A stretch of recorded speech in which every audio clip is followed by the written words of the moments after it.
When it comes to using a calendar on a Mac, Apple Calendar is often considered one of the best options, primarily because it is integrated directly into macOS and offers seamless synchronization with other Apple devices and services like iCloud. So today we are here with some reasons why Apple Calendar could be the best choice for a Mac, and it's some guide. So let's get started. So Apple Calendar is typically pre-installed on macOS. You can find it in application folders or searching for calendar using Spotlight.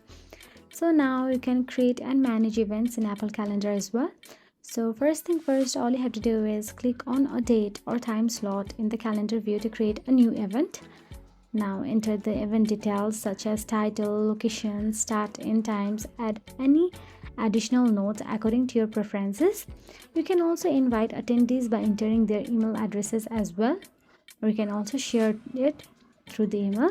You can also double click on an existing event to edit its details, like you can also add events in the events as well.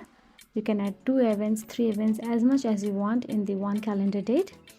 So now you can fill up your calendar by all your events, meetings, your important tasks, and Apple Calendar will remind you according to this date.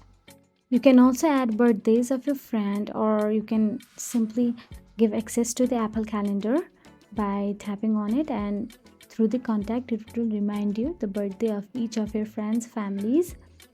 So you can also use Siri to add events, check your schedule, or make changes hands-free. Apple Calendar provides a straightforward yet powerful way to manage your schedule on macOS and sync seamlessly across your Apple devices, whether for personal use, work, or collaboration. Mastering these features will help you stay organized and efficient, adjust settings and preferences to suit your workflow, and enjoy the integrated experience with the Apple ecosystem. So that's it. If you found this video helpful, please like, share, and subscribe our channel, and thank you so much for watching.